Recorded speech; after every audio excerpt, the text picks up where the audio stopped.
En esta ocasión vamos a analizar los aspectos básicos que tenemos que tener en cuenta para el tema mecánica de los fluidos, para el ingreso a ingeniería y a medicina.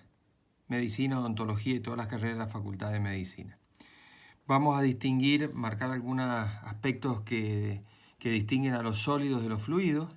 Por ejemplo, un sólido decimos que conserva su forma, mientras que un fluido, dentro de fluidos consideramos a los líquidos y a los gases. El fluido adopta la forma del recipiente que lo contiene.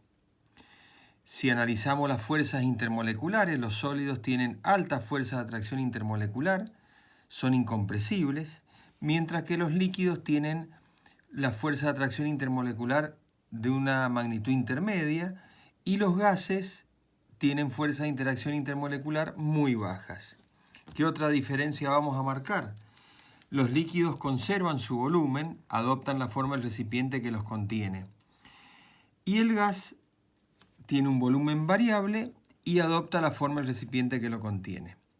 Vamos a repasar también qué significa densidad. Densidad es una magnitud escalar, es una característica que indica el tipo de materia, identifica la materia que compone un cuerpo.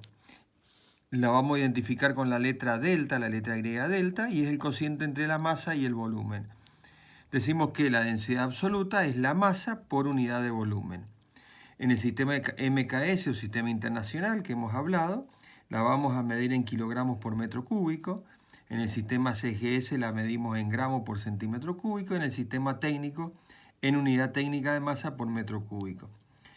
La densidad es función de la altura, de la presión, de la temperatura y de ciertas condiciones ambientales. En general, en el curso nuestro vamos a considerar que es constante. Ahora, si queremos considerar la variación de la densidad con la temperatura, si partimos de la fórmula de dilatación volumétrica, decimos que el volumen final es igual al volumen inicial por 1 más gamma por delta T. Si en vez de volumen podemos poner masa sobre densidad, nos va a quedar, y simplificando las masas, pasando la densidad inicial multiplicando y la densidad final multiplicando, vamos a obtener la fórmula de la densidad final de una sustancia en función a la densidad inicial, al coeficiente de dilatación volumétrica y a la variación de temperatura. También aparece el concepto de densidad relativa. La densidad relativa es una magnitud adimensional, no tiene unidad, no tiene dimensión, y es el cociente entre la densidad de la sustancia y la densidad del agua tomada a 4 centígrados.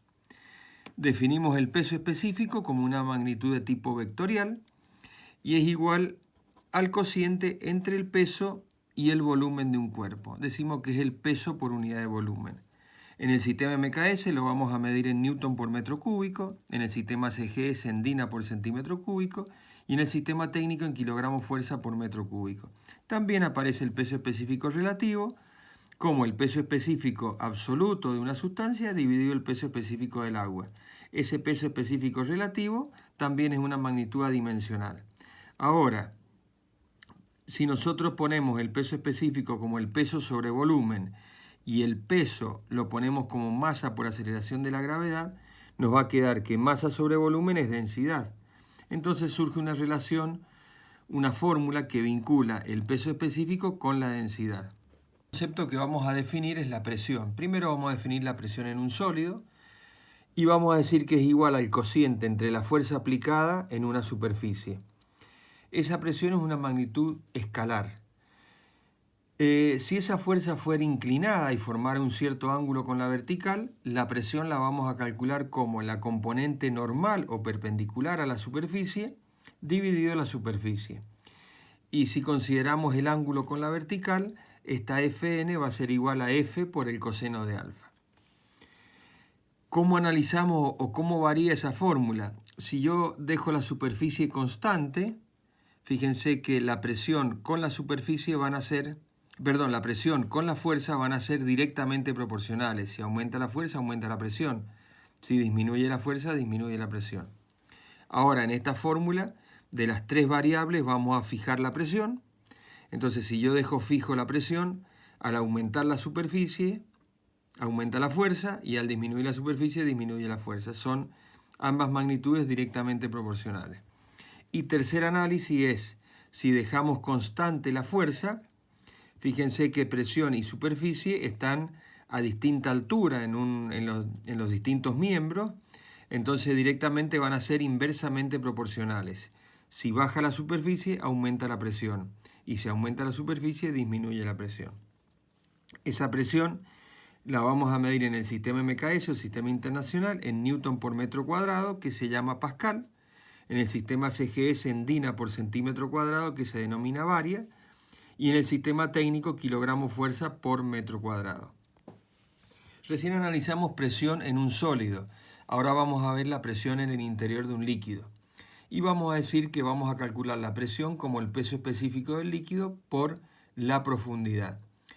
Utilizamos la letra griega ρ para simbolizar al peso específico. Fíjense si analizamos en el seno de un líquido, en el seno es en el interior de un líquido, y analizo dos puntos, un punto A y un punto B. El punto A está a una profundidad HA y el punto B a una profundidad HB. La presión en el punto A va a ser igual al peso específico de este líquido por la profundidad del punto. La presión en B va a ser igual al peso específico por la profundidad del punto B. Si ahora restamos miembro a miembro, presión en A menos presión en B va a ser igual al peso específico por profundidad A menos peso específico por profundidad B. Presión en A menos presión en B es una variación de presión. Y si de peso específico por profundidad A menos peso específico por profundidad B aplicamos primer caso de factoreo y sacamos factor común, el peso específico, nos va a quedar peso específico por profundidad A menos profundidad B. Y si analizamos la profundidad A menos la profundidad B, es la diferencia de niveles o diferencia de profundidad. Y llegamos a la fórmula del teorema general de la hidrostática, que dice que la diferencia de presión en el seno de un líquido que existe entre dos puntos es directamente proporcional al peso específico del líquido y a la diferencia de niveles entre ambos puntos. Algunas conclusiones son, por ejemplo, que dos puntos en el interior de un líquido que están a la misma profundidad soportan la misma presión. O sea, todos los puntos que estén en el mismo plano que A van a soportar la misma presión y todos los puntos que estén en el mismo plano que B soportan la misma presión. Aparece también un concepto que se llama paradoja hidrostática. Si nosotros vinculamos a distintos recipientes de distinta forma, los vinculamos entre sí, en el fondo, y le agregamos un líquido, el líquido adopta la misma altura en todos los recipientes independientemente de la fórmula que tengan. Entonces todos adoptan la misma altura y si yo calculo la presión en el fondo, en los distintos recipientes la presión va a ser la misma. O sea, esa presión es independiente de la forma que tenga el recipiente. Y la otra conclusión, que lo veo con el teorema general de la hidrostática, es que a medida que aumenta la profundidad, aumenta la presión. Vamos a analizar qué sucede ahora en un tubo en U, donde hemos agregado dos líquidos inmiscibles. Son dos líquidos que no se mezclan entre sí, podría ser agua y aceite. En una rama colocamos un líquido, en la otra rama colocamos el otro y vemos que aparece una diferencia de niveles. El líquido 1 tiene una altura 1, el líquido 2 tiene una altura 2 y entre ellos aparece una diferencia de niveles que vamos a llamar delta H. Dijimos recién que todos los puntos ubicados en un mismo plano tienen la misma presión. Entonces, si analizo el punto 1 y el punto 2, vamos a decir que la presión en 1 es igual a la presión en 2. Pero la presión, vimos recién en el interior de un líquido, que es igual al peso específico del líquido por la altura en 1, y lo mismo se repite en 2. Y también podríamos poner que en vez de peso específico es densidad por gravedad. Así que llego a dos expresiones para tubos en U. Y si nos pidiera la diferencia de niveles entre ambos líquidos, vamos a calcular como altura 1 menos altura 2. Muy simple. Continuando con el tema, vamos a analizar el principio de Pascal. Pascal lo que hizo, colocó en una esfera, colocó en el interior un líquido, perforó esa esfera y puso distintos corchitos sobre la esfera. Puso una tapita, un émbolo o un pistón, y lo que hizo fue aplicarle una fuerza sobre el émbolo, lo desplazó. al aplicar una fuerza en una superficie, fuerza dividido superficie está aplicando una presión. Cuando aplicó esa fuerza, todos los corchitos, independientemente de donde estaban ubicados, se movieron y saltaron simultáneamente. Y Pascal enunció su principio que dijo que la presión ejercida en el interior de un líquido se transmite por igual en todas direcciones y sentidos. Como aplicación del principio de Pascal, nosotros tenemos la prensa hidráulica. La prensa hidráulica consiste en un recipiente que tiene dos émbolos o pistones de distintos tamaños. Tiene un pistón chico donde se aplica una fuerza menor sobre una superficie menor.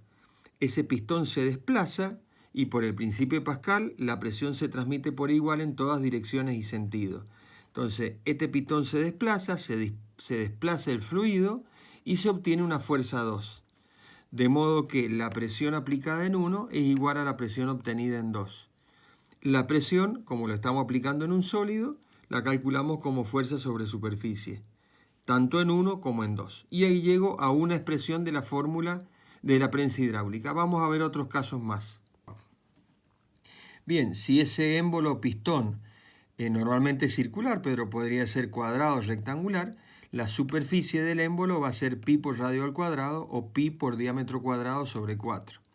Si nosotros reemplazamos la expresión de la superficie en la fórmula que vimos recién, fuerza 1 sobre superficie 1, si la hemos tomado con el radio, va a ser igual a fuerza 2 sobre la superficie 2, pi por radio al cuadrado. Pi que está dividiendo debería pasar multiplicando al otro miembro y en definitiva se cancela. Y queda una fórmula, otra fórmula más para la prensa hidráulica. Fuerza 1 sobre radio 1 cuadrado es igual a fuerza 2 sobre radio 2 cuadrado. De una forma similar, si la superficie, en vez de ponerla en función del radio, la ponemos en función del diámetro, llegamos a una expresión muy parecida. Fuerza 1 sobre diámetro 1 cuadrado es igual a fuerza 2 sobre diámetro 2 cuadrado. Bien, si nosotros analizamos en la parte 1, en la parte donde está el cilindro más chico que aplicamos la fuerza 1, el volumen de líquido que movemos acá, si esto es ideal y no hay pérdida, es igual al volumen que se desplaza acá. Entonces el volumen 1 es igual al volumen 2. El volumen del cilindro es superficie de la base por altura. La base dijimos que era circular, pi por radio al cuadrado por altura. Aplico el volumen 1 es igual al volumen 2. Pi con pi se simplifica y llego a otra fórmula que la vamos a utilizar para resolver problemas de prensa hidráulica. Y si la superficie, en vez de colocarla en función del radio, lo colocamos en función del diámetro, llegamos a otra expresión similar.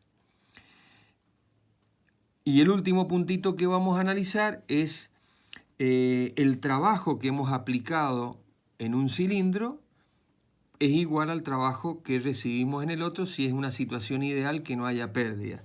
Entonces, el trabajo lo vamos a calcular como fuerza por distancia. Será en el pistón 1, fuerza 1 por desplazamiento 1 o por altura 1, y en el pistón 2 será fuerza 2 por desplazamiento 2. Un punto más para analizar es el principio de Arquímedes. ¿Qué es lo que hizo Arquímedes? Colocó en un recipiente, lo llenó de líquido hasta arriba, al ras, lo llenó de líquido. Introdujo un cuerpo dentro de ese líquido, dentro de ese recipiente, y como esto estaba completamente al ras, hubo un derrame de líquido. Ese derrame de líquido lo juntó en un recipiente y calculó ese peso de líquido derramado. Y Arquímedes determinó que el empuje que aparece en un líquido es una fuerza vertical que equivale al peso de ese líquido derramado. Y dijo así: todo cuerpo sumergido en un líquido recibe un empuje vertical de abajo hacia arriba, igual al peso del volumen de líquido desalojado. Y llegó a la expresión de cálculo determinando que el empuje es igual al peso específico del líquido que tenemos acá por el volumen de este cuerpo. Relacionado con el principio de Arquímedes, vamos a determinar lo que es el peso aparente de un cuerpo. Nosotros tenemos un cuerpo que en el aire tiene un peso real. Cuando ese cuerpo se sumerge en un líquido, como cuando nosotros nos sumergimos en una pileta, recibimos un empuje desde abajo hacia arriba, una fuerza vertical de abajo hacia arriba. Entonces nosotros al estar en el líquido sentimos que aparentemente pesamos menos. De ahí viene el concepto de peso aparente. Bien, ese peso aparente lo vamos a calcular como el peso verdadero del cuerpo menos el empuje. Todo esto son magnitudes vectoriales. Ese peso aparente, también si nosotros ese cuerpo lo colgáramos y colocáramos un dinamómetro, la tensión que va a aparecer acá soportando al cuerpo es el peso aparente. Entonces, cuando tengamos que calcular la tensión o el peso aparente, lo vamos a calcular de la misma forma. Peso real menos el empuje. Dentro de mecánica de fluido estamos viendo hidrostática, después veremos hidrodinámica. Es qué le sucede a un cuerpo parcialmente sumergido. Recién habíamos visto un cuerpo totalmente sumergido. Bueno, ese cuerpo parcialmente sumergido tendrá su peso real, va a aparecer el empuje, pero ¿qué pasa? El empuje aparece en la zona sumergida del cuerpo. Entonces nosotros vamos a colocar en el equilibrio, el empuje es igual al peso del cuerpo, ¿no es cierto? Al peso real. Pero este empuje lo vamos a calcular como peso específico del líquido por el volumen de la parte sumergida, igual al peso real. Cuando nosotros tengamos que resolver problemas, la diferencia cuando el cuerpo está totalmente sumergido, que el empuje actúa sobre todo el cuerpo, sobre el volumen completo del cuerpo. Cuando el cuerpo está parcialmente sumergido, el empuje actúa en la parte sumergida.